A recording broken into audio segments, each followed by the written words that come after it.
थे। बहुत शुक्रिया शाहिदा रहमानी, पाकिस्तान पीपल्स पार्टी की एमएनए, उनके बेटे पर तशद्दुद का मामला हुआ है। और यहां पर आपको खबर देंगे, Karachi Korangi UC 8 ward 1 polling station 61 का गैर सरकारी नतीजा।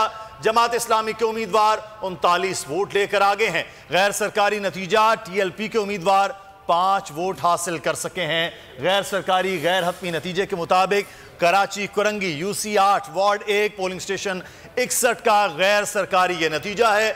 जमात इस्लामी के उम्मीदवार यहां पर 39 वोट लेकर आगे हैं और गैर सरकारी नतीजे के मुताबिक तहरीके लब्बैक पाकिस्तान के उम्मीदवार ने 5 वोट हासिल किए हैं। जी हाँ नाज़रीन, आप देख सकते हैं जिला कोरंगी यूसी 8 वार्ड नंबर 1 जहां पर टर्नआउट बड़ा कम है और वो नजर आ रहा है क्योंकि जो वोटों की तादाद है उसको देख के अंदाजा लगाया जा सकता है कि जमात इस्लामी के उम्मीदवार के जो वोट हैं वो ज़्यादा हैं, वो पहले नंबर पर हैं, जबकि जो दूसरी जमात है उसने सिर्फ और सिर्फ 5 वोट हासिल किए हैं।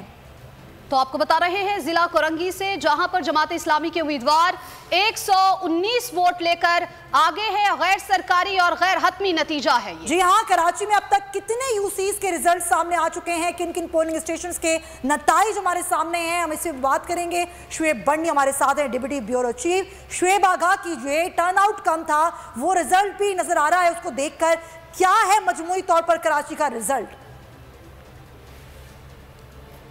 जिस तरह कराची में बल्दियाती इंतखाब में आज टर्नआउट बहुत कम रहा है, तो जैसे ही 6 बजे शुरू हुआ है तो इलेक्शन कमीशन की हिदायत के मुताबिक बोल न्यूज़ ने नतीजे जारी करना इस वक्त स्क्रीन पे शुरू किया हुआ है। कराची के मुख्तलिफ जो 7 अजला हैं उनसे हमें इस वक्त इंतखाबी नताइज मौसूल हो रहे हैं। क्योंकि वोटर टर्नआउट कम है तो वोटों की गिनती भी जल्द से जल्द मुकम्मल की जा रही है। इस वक्त तकरीबन हर पोलिंग स्टेशन के अंदर ही वोटों की गिनती या तो जारी है या कुछ में मुकम्मल कर ली गई है। क्योंकि कराची में 7 अजला हैं और 246 यूनियन काउंसिल्स थी जिन पे आज इंतखाबी मार्का था, जिनमें से 8 के उम्मीदवारान इंतकाल कर गए थे, तो वहाँ पे इंतखाबी मार्का नहीं हुआ।